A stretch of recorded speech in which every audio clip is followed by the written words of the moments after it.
like holy water, like sand on a burr, rain in a drought.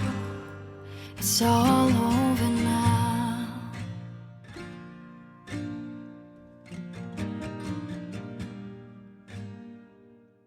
Welcome to the Feeling Better podcast. My name is Maria, and I'm the host of this podcast and the author of the book, The Feeling Better 10-4 program, that teaches you a practical, effective, inspirational 10-week program to help you overcome your compulsive gambling addiction. Thank you for being here. Well, as I sit here, it's about 8:30 in the morning, and I'm in my happy place.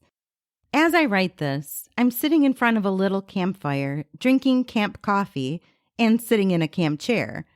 Yes, folks, we are camping.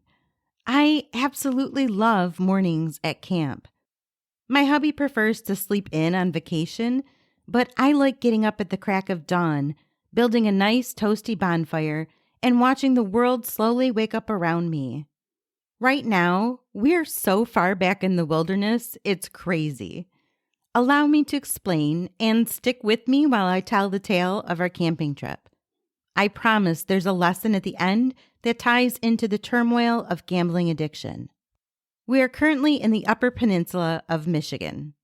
If you're from another country or aren't familiar with where that is, it's a peninsula that's the northern part of the state of Michigan that's only accessible via a 5-mile, 8-kilometer long bridge. You can also get to it via northern Wisconsin, but that's a very long way from where we are. The Upper Peninsula is about 16,000 square miles big, and most of it is remote wilderness.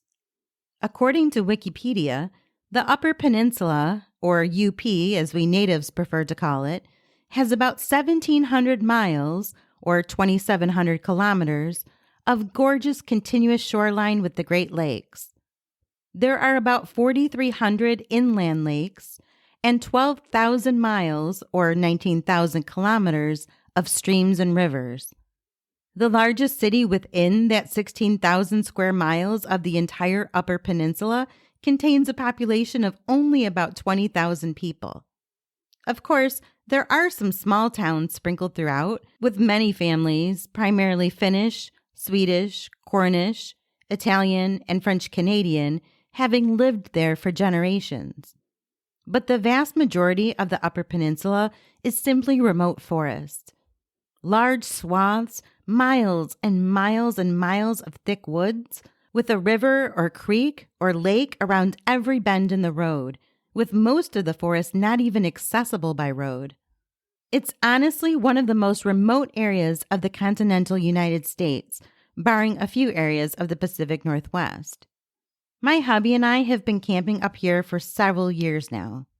We've explored and camped in most of it, the areas that are accessible at least, and even the parts outside of the towns that are accessible require a 4-wheel drive vehicle and a paper map or foreknowledge of the area because cellular GPS barely works, and when it does, GPS is outdated.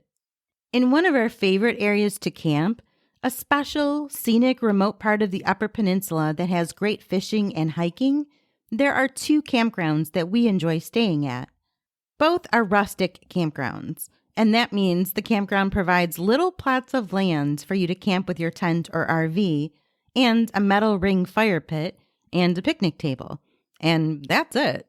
In the campground, there are vault toilets, which is just a fancy word for outhouse, and there's also a hand pump for water. Some campgrounds here in the Upper Peninsula have a natural spring well with clean, cold, always flowing water from deep within the earth. We don't like the typical social campgrounds that most Americans stay at. Those campgrounds have electrical hookups, sewer hookups, showers and laundry, and 200 to 300 different campsites, sometimes with activities for kids. That is definitely not our thing. We go camping to enjoy the peace and quiet of nature. And when you're at those kind of campgrounds, people are everywhere. You have partiers who are drinking, loud, playing music, running generators, yelling, kids everywhere, all right on top of you. We get that this is super fun for some families. That kind of camping might be enjoyable for some people, especially those who go for the social party atmosphere, but that's just not us. We camp for the serenity, for nature, and for peace and quiet. Anyway, we arrived 2 days ago at about 5 p.m.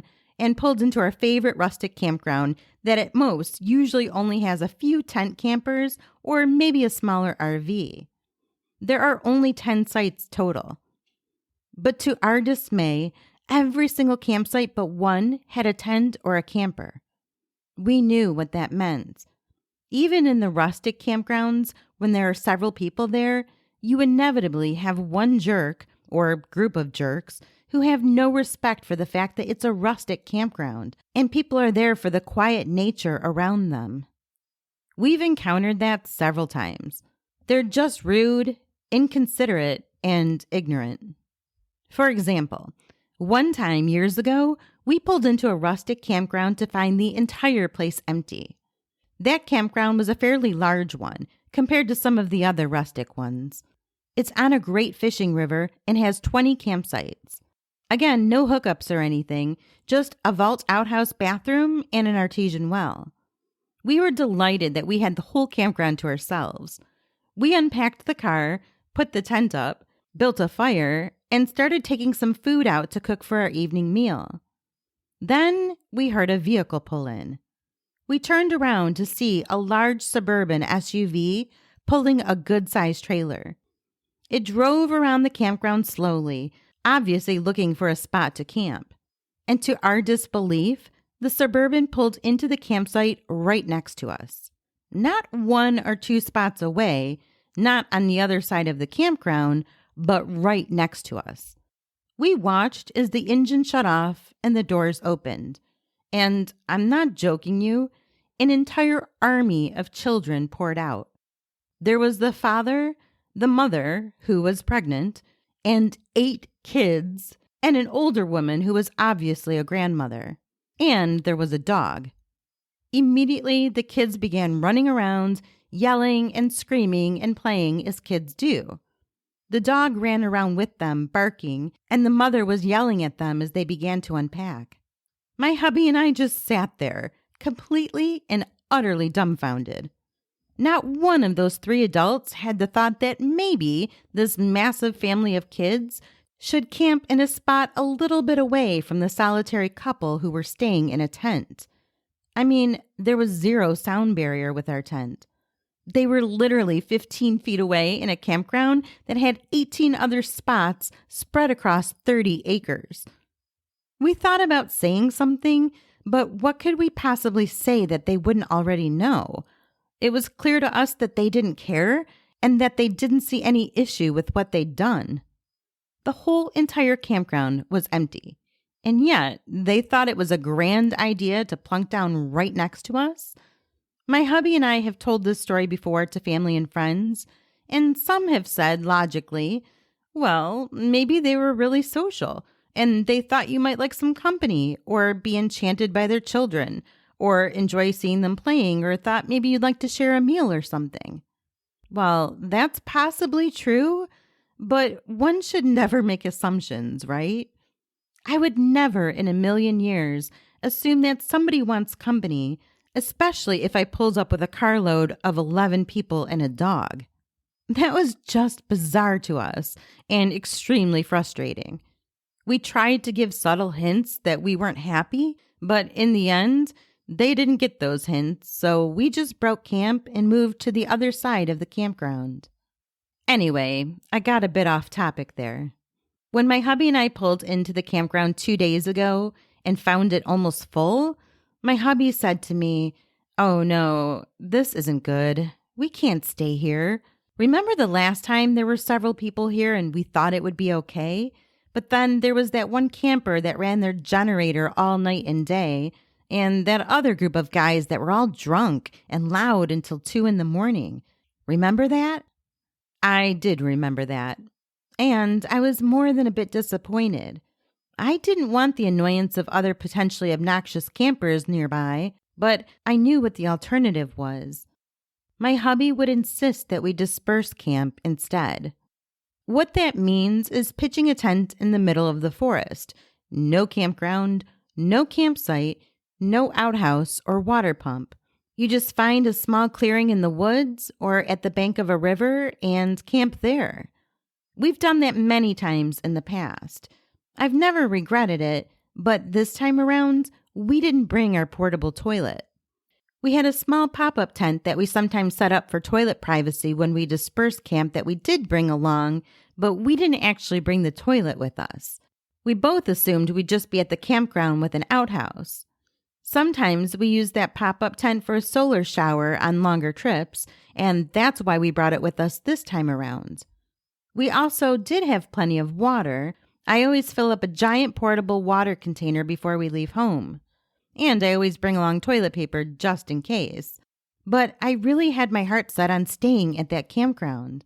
One of the big reasons, besides the toilet, is that we can get cell phone service there. There's about a 25 square mile area around the town that gets decent cell service, and the campground is right on the edge of it, where we can get 2 bars. But the public land where we can camp in the forest went beyond that reach of cell service. I wanted to do some work for my upcoming interview presentation that would require cell service internet using my hotspot. And I also had sermons, podcasts, and videos bookmarked. I love popping in my earbuds and going for hikes or just hanging out around camp, listening to sermons and podcasts. In addition to that, it's nice to have the weather app and be able to make calls or get texts and check our security cameras. Most of all, though, now that I suffer from diverticulitis, it's imperative for me to have a comfortable, even if rustic, toilet. My hubby, being an avid outdoorsman, has no problem going number 2 in the woods, but I often now get stomach aches and have a very finicky belly. Every once in a while, I'll wake up in the middle of the night with a bellyache and go sit in the bathroom for a while. Sorry for the TMI, but it's part of the story. So not only did we not have our portable camp toilet with us, but I knew precisely where my hubby would want us to pitch our camp. It's a spot that we've camped in before, about 10 miles beyond the campground. The campground itself is about 10 miles from a teeny tiny town that doesn't even have a grocery store. It only has 2 gas stations and maybe 50 people living there year-round. You make a right turn past town and drive 10 miles down a dirt road that has nothing but a few cabins on it in order to get to the campground, which was almost full.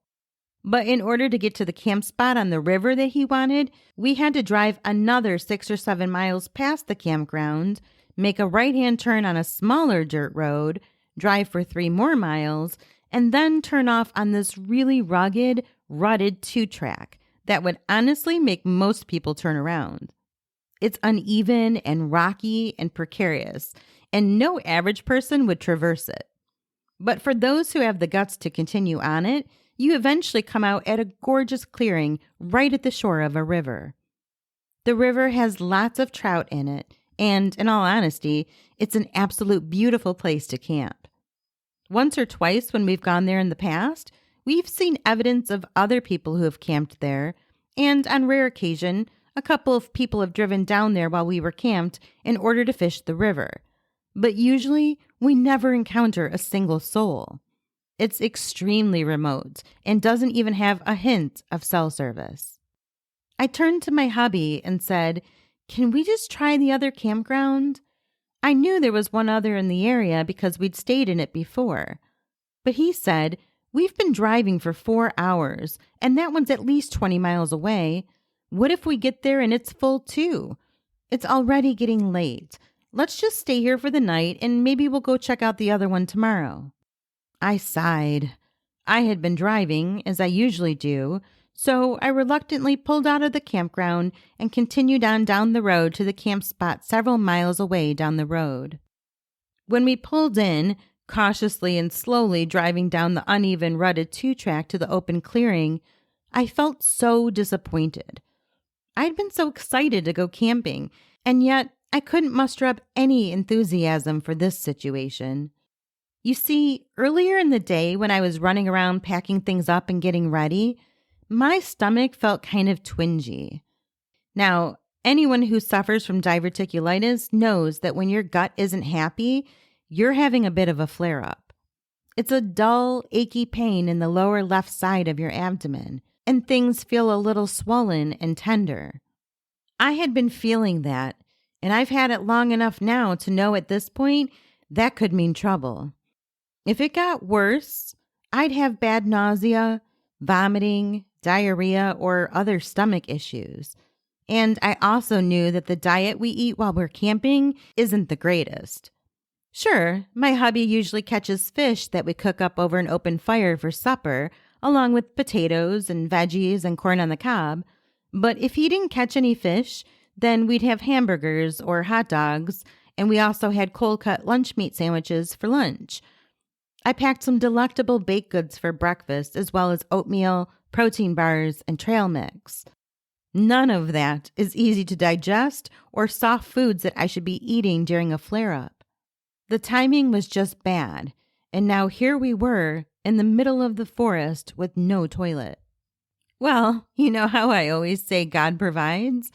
As I stepped out of the SUV and stretched my legs, fearing the night ahead, I thought to myself, listen, girl, this is the most beautiful setting ever, and clearly God wanted us here where there's no cell service for our phones to distract us. So just suck it up, Buttercup, and remove your sour attitude. Revel in the beauty and the quiet and nature, because you know it would have been miserable at the campground with all those people there.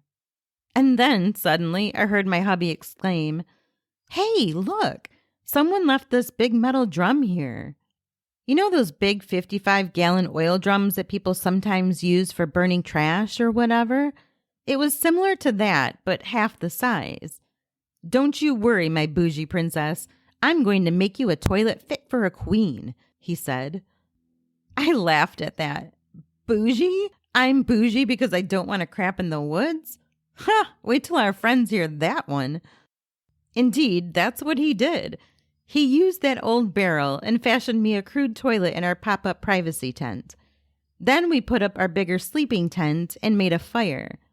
We had a perfect evening with a warm breeze, a setting sun, and a crackling bonfire.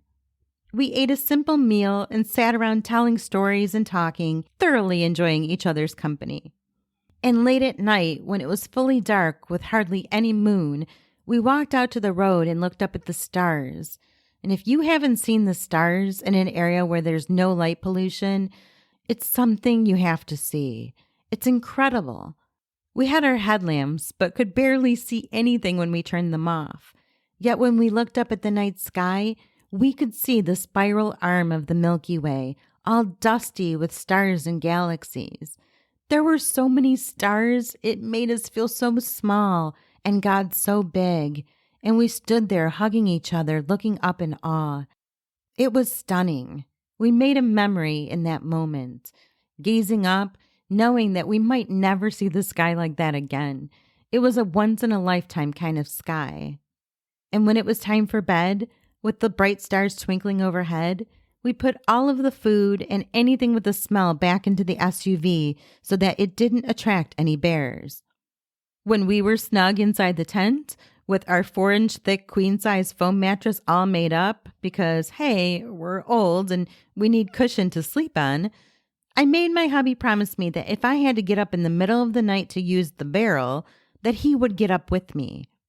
It wasn't that I was afraid of any animals or anything like that, but rather I knew that if I woke up with a bad diverticulitis stomachache, I'd be delirious with pain and cramping and would stumble and fumble my way around trying to get to the toilet. I'd probably break an ankle or something. He had a headlamp at the ready and told me, "Honey, if you have to go, just wake me up. I'll walk you out there and then sit outside with you as long as you need." I snuggled up to him and told him that that was the epitome of true love right there. A man who was willing to get up at 3 a.m. and walk me up a forested hill in the dark woods to sit outside while he heard me poop. Not to mention the arsenal of weapons he had by his side in case any animal, two-legged or four-legged, tried to bother us. That's one thing I knew without a shadow of a doubt, that my hubby is big and strong and fearless. I had nothing to worry about with him by my side, except for my stomach. When the lanterns were all out and the flashlights shut off, and we'd been lying in bed for about 10 minutes, I began to feel drowsy. I prayed a silent prayer to God that I would have a good night's sleep. I knew that oftentimes, me just worrying and fretting about my stomach could make it worse. I needed to relax and not stress. After all, I learned from Scripture that worrying does no good. So that's what I did. I relaxed and started to let the peace of sleepiness take over. That's when I heard crunching back in the woods behind our tent. "Did you hear that?" my husband asked. "Yep," I murmured back. "What is it?" "I don't know," he said. We sat listening for a moment, and then my hubby let out a loud bark. "Hey," he said, bellowing into the dark. "Back off, bear." He had a machete by his side and began clanging it against the lantern, making a loud metallic sound. "I don't think that was a bear," he said finally. "That sounded more like the cadence of a deer. If there are deer back behind the tent, then they're upwind and haven't smelled us or the fire. But I'm sure that got their attention. I just wanted to be sure. Whatever it is not around here anymore, I can tell you that." The crazy thing was, I wasn't even worried. Sometimes we'd been camping and heard wolves howling not too far off in the distance. About 5 years ago, we'd been camping deep in the woods, not in a campground, just on the shore of some obscure lake, and a bear had actually tried getting into my car. It must have smelled the food or something, because we woke up in the middle of the night to something big with nails pawing at the side of my car. I used my car's key fob to set the horn honking with the alarm, and that scared it away. But this time around, we had our newly purchased SUV that didn't have a key fob, remember? It probably did at one time, but all we had was the key that manually unlocked the driver's side door. I couldn't honk the horn from inside the tent. But I did have an air horn, and we had plenty of bear spray. My hubby is a felon, so he can't own a gun. But we have very strong, high-powered pellet rifles, as well as BB pistols and knives, and a machete. And he's a guy that I know would fight any animal or any human to the death with his bare hands in order to protect me. But that wasn't what kept me from feeling any fear or apprehension. Before we tucked in and kissed each other goodnight, we held each other's hands in bed and said prayers together. And we both prayed that the good Lord would protect us. I knew after that prayer and my silent prayer that God would indeed protect us, and that I could have confidence in that prayer. That's why, even when my husband yelled and clanged his machete to scare off whatever was making noise back in the woods, I had no reason to be frightened. I yawned, rolled over, and whispered goodnight to him. I knew even then that I wouldn't have to get up in the middle of the night to use the toilet, or barrel. It was all going to be okay. The following morning, I got up early, as is my habit, and was delighted to find that my stomach felt a lot better, and I'd slept through the night without waking up once. I made a fire in our makeshift fire pit, which was nothing more than a ring of rocks. And yes, I know how to start a fire and cook over an open fire. I learned that skill many years ago. It's a good one to have. I heated up some water for coffee, and after about an hour or so of watching the sunrise, I woke my hubby up. It was a fishing day. This is what my husband and I do when we go camping. He loves to fish for brook trout, which are very small, very hard to catch, and very delicious freshwater fish that, in my opinion, is the cleanest, healthiest fish that you can eat. Brook trout only live in clean, cold, pristine lakes, streams, and rivers. They're very sensitive to pollution and low oxygen levels or stagnant warm water, and they won't thrive if the water isn't right. That's why the Upper Peninsula is so full of them, because the waters up there are, for the most part, untouched and unpolluted. The fish is mild, flaky and so tasty, especially when cooked over an open fire. They grow slowly, though, so they're not available commercially, and the average sized fish is only about 10 inches long. My husband has caught a few 15 and 16-inch brookies in his time, which is extremely hard to do. Since most fishermen, especially these days as a dying pastime, tend to only fish off of bridges or easy access areas, my husband loves to get far off the beaten path and walk into the woods 300 or 400 yards away from the access point in order to get to the river, and then fish it up or down another 300 or 400 yards. He goes where no one else goes. He calls it gladiator fishing. In the remote forests, that can often be thick and overgrown with lots of forest undergrowth and alders, walking over roots and stumps and fallen branches, just like a jungle, until he finally gets to the river spot where no one else has been. No thanks, not for me. So he'll go off and do his thing while I do mine. This is what it looked like yesterday. We drove for about 20 minutes until we got to a remote bridge on a river that we know well, but that's still extremely remote, and still with 0 cell service. While he got dressed in his waders and donned all of his fishing gear, I packed him a bag of snacks, water, a compass, a lighter, and a small first aid kit. He also had his worms for fishing, extra hooks, his knife, and his bear spray. Finally, I handed him a small 2-way walkie-talkie, and we did a mic check to make sure they were both working. Then I gave him a kiss and sent him off with a prayer and told him to stay in touch on the radio. He never goes out of range. That's an agreement that we both have. Then when he goes off, I load up my small backpack, my bear spray and my BB pistol, a bottle of water, and my own walkie-talkie radio. Then I lock up the car and I head out. So while he fishes in the river, I go out foraging for berries and mushrooms. Oftentimes, I'll play an audiobook or a downloaded sermon or some kind of video while I'm meandering around, but other times I just listen to the quiet of nature and enjoy the silence around me. We'll both play in our respective areas for about 3 or 4 hours, checking in with each other about once an hour. When we tell friends and family that we do this, they always turn to look at me like I'm crazy. "What?" they always say.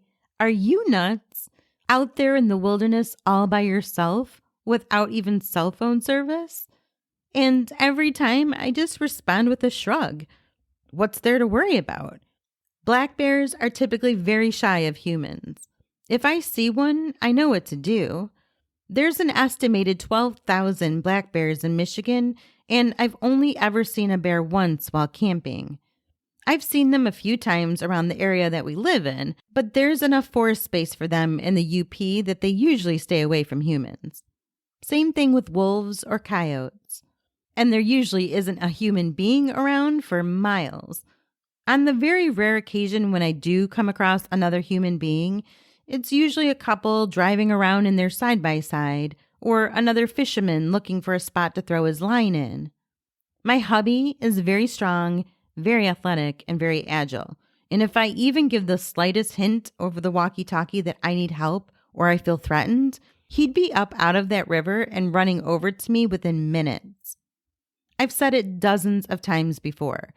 I feel way more on edge and wary when I'm in the city than when I'm out in the forest all by myself. Here are 2 quick stories to illustrate my point. Once, back in 2017, my hubby and I had been camping in the UP, and we were on an exploratory day trip in an area we'd never been in before. It was a hot spring day, and the mosquitoes were thick. It was so bad that I actually sprayed some DEET bug spray on myself, which I usually never do because it's so toxic. We were walking down a barely discernible trail toward a lake that looked like it might have terrific fishing. But after several minutes of walking through the forest, the path disappeared. We kept on walking, though, because we knew which direction the lake was. After about another 20 minutes, we finally found it, and there was hardly any shoreline. It was just thick brush and trees and alders and lots of mosquitoes. I told my hubby that I didn't feel like hanging out there while he fished, so I was going to head back up the trail and walk along the riverbank. He said, "You okay finding your way back there again?" I told him that I was, and so I confidently turned back the way we came. Long story short, though, I got lost in the woods. I had gotten turned around and couldn't find the path we originally started out on. For about 45 minutes, I picked my way through the thick forest, having a general idea of which way I needed to go based on the ridgeline and the sun and my compass. I used the old Boy Scout trick of picking out one spot ahead of me, then walking toward it, and then picking out another spot ahead of me so that I wouldn't walk in circles like humans tend to do. Finally, I found the path and spotted the clearing and the bridge along the river where we left our stuff. I was hot, mosquito-bitten from top to bottom, and exhausted. When my hubby walked up about a half hour later, I was still lying on the ground, trying to cool myself off. It just so happened that I had been carrying our backpack with extra bottles of water and our lunch, and that had added weight on top of my own small pack. He couldn't believe my story when I told him what happened. "Were you scared? Did you panic at any point?" he asked. I shook my head no, and it was the truth. I never panicked or worried. Even though I could have walked for days in the endless forest, I didn't worry. I was exhausted and had to climb uphill and struggle a little bit with the weight and the mosquitoes, but I didn't panic. In the quiet of the woods, when you hear nothing but the wind blowing through the trees, the birds singing from the branches, and the buzz of insects, it's easy to hear God's voice. You feel Him with you in a way that you somehow lose when you're in the busy city, with noise and horns and roaring motorcycles and dogs constantly barking. The second short story happened several years ago as well. I had been staying for a few days in Dearborn with my sister who lives there. For those of you who don't know, Dearborn is a suburb of Detroit, and together with its sister city, Dearborn Heights, make up nearly 200,000 people. And it's right on the outskirts of Detroit proper. One night after dark, at around 9 p.m., my sister asked me to come along with her to walk her dog around the block. I was super hesitant. I did not like being in the city at all, let alone outside after dark. If I had a choice between being in a completely dark forest alone after dark or being in a city on foot alone after dark, give me the forest every single time. But she assured me that the neighborhood was safe. So we set out. And I couldn't relax. I was so on edge. With every car that drove past and slowed down, with every person that stepped out of their door or that we saw sitting on their porch, I grew uneasy. Not that I was so distrusting of people per se, but it was simply that I was outside of my comfort zone. And with music bumping and traffic zooming by on the freeway that was only a few blocks ahead of us, dogs barking ferociously from their yards, and even TVs blaring with surround sound from people's homes, I couldn't relax enough to hear the comforting presence of God silently take hold of my soul. At one point, I heard a loud psst noise, and I whirled around, pepper spray in hand, ready to take on whatever threat snuck up behind us. "Relax," my sister said, laughing, almost doubled over in her mirth. "It was just an automatic sprinkler turning on." Sure enough, behind us was a spray of water from an in-ground sprinkler someone had on their lawn. I sheepishly put my pepper spray away.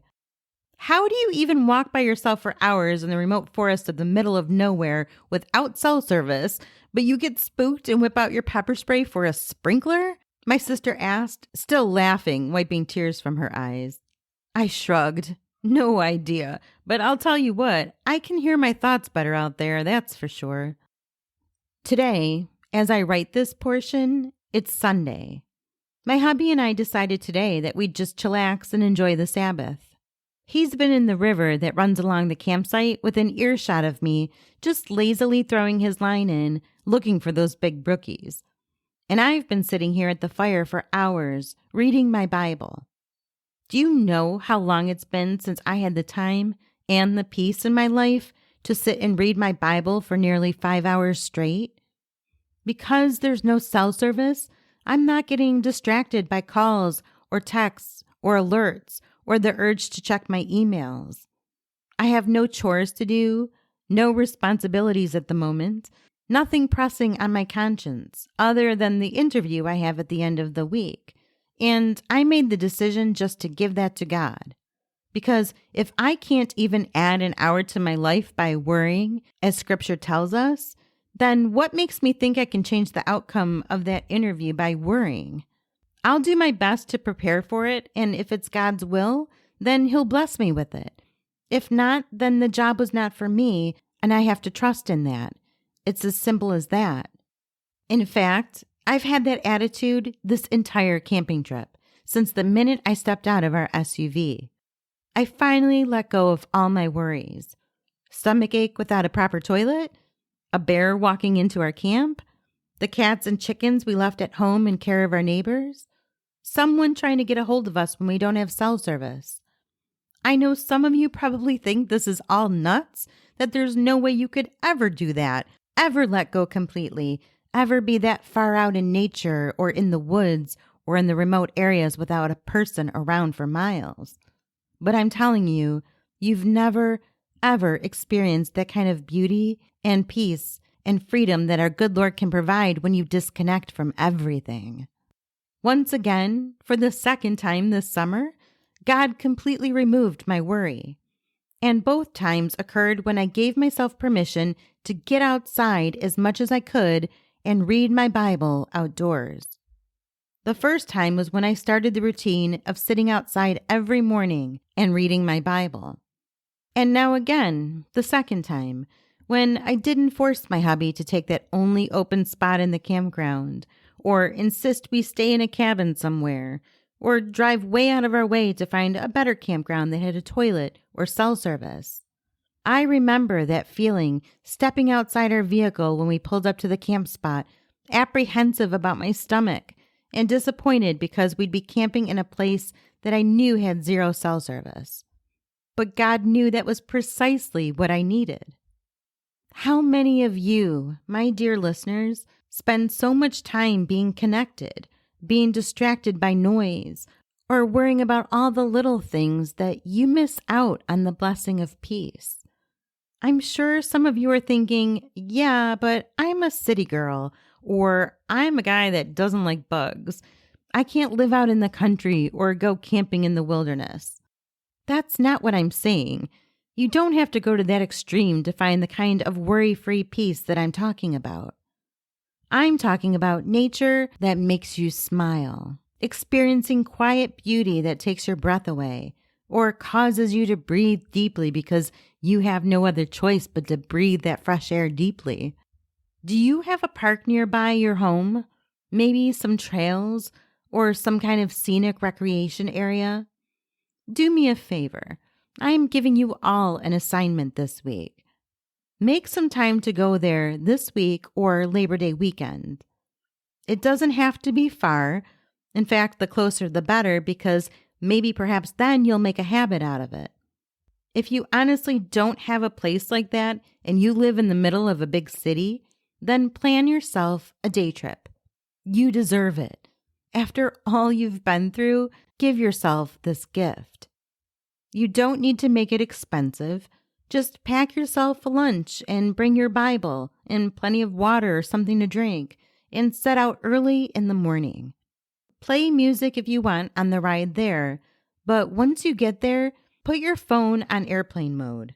The phone is still there with you in case of an emergency, but I don't want you getting texts or alerts or anything else that might distract you.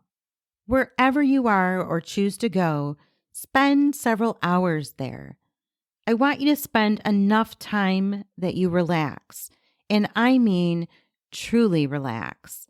Maybe you even go camping. If you don't have camping equipment, I know you probably don't have money, but it's not super expensive. You can find a cheap tent at Walmart, and all you need to bring is a couple of flashlights, a cooler of food, and some blankets and a pillow. And maybe find yourself a campground with some toilets. Don't go to a campground that's really busy or packed full of people. Find yourself a rustic campground. Or if you don't want to go camping or don't have the means to go camping, just find yourself a beautiful spot to spend the day. Just sit for a while, and I'm talking several hours. You can read your Bible at some point, of course, but for at least an hour, I want you to sit and just listen to the quiet. Look around you and watch nature unfold around you. Sit alone and just drink it all in. Take off your socks and your shoes, or if you're still in a place where there's summer climate, kick off your sandals or your flip-flops and walk around barefoot in the grass or the stones or the sand or the dirt or the water or whatever you found yourself in. This is called grounding, allowing your body to connect with the magnetic field of the earth, which humans almost never do anymore thanks to cement and rubber shoes and high-rise apartment buildings. Yet this is something that we have done since the beginning of time up until modern history. And as you're sitting there on the ground or walking around barefoot, listen to the silence around you, noticing the little sounds, the sounds of God's creation, the bees, the wind, the rustling of the leaves, the birds singing high up in the treetops. Breathe deeply, my friends, and clear your mind from the worries. Give them all to God. Whether you're battling a relapse, or you've been struggling with money issues, or fighting depression, or feeling withdrawal from gambling, whatever it is, it doesn't matter. Just give it to God. Let it go and tell Him it's too big for you. Ask Him to take it from you. Feel the peace inside you from doing that, and just center yourself. Point your compass towards Him. Spend as much time alone and in quiet silence as you can stand. And then when you're relaxed and at peace, with a mind free of worry, open your Bible and read some scripture. The Gospel of Luke is one of my favorites to read when I have a few hours of leisurely time. Try that if you're not sure what to read in your Bible. I can't stress enough how essential quiet time and disconnecting from everyone and everything is for our mental health. Humans weren't meant to have so much stimulation, so much insight into each other's lives via social media, so much busyness in every moment of our day, so much distraction from the things that are in front of us. If this topic really speaks to you and you want to dive deeper, I really recommend the audiobook Get Your Life Back: Everyday Practices for a World Gone Mad by John Eldredge. It's also available in paperback from Amazon. I'll put a link to it in the show notes of this episode if you can't find it. John Eldredge is a wonderful author who's a Christian without being preachy, if you know what I mean. He loves the outdoors and is easy to understand. He provides some amazing tips on how to get your peace of mind back in this loud, crazy, overwhelming world that doesn't know up from down and where you can't center your own compass. You will love it. And if you do what I suggest and spend some time in a beautiful, nature-filled outdoor area this week or on Labor Day weekend, please write to me and tell me about it. I'd love to hear about it. You can fill out an anonymous form on my website, thefeelingbetter.com, or email me directly at maria@thefeelingbetter.com. God bless you all. Stay safe, and thanks so much for listening. I'll catch you all again next Sunday. Like holy water, like sand on a bird, rain in a drought. It's all over now.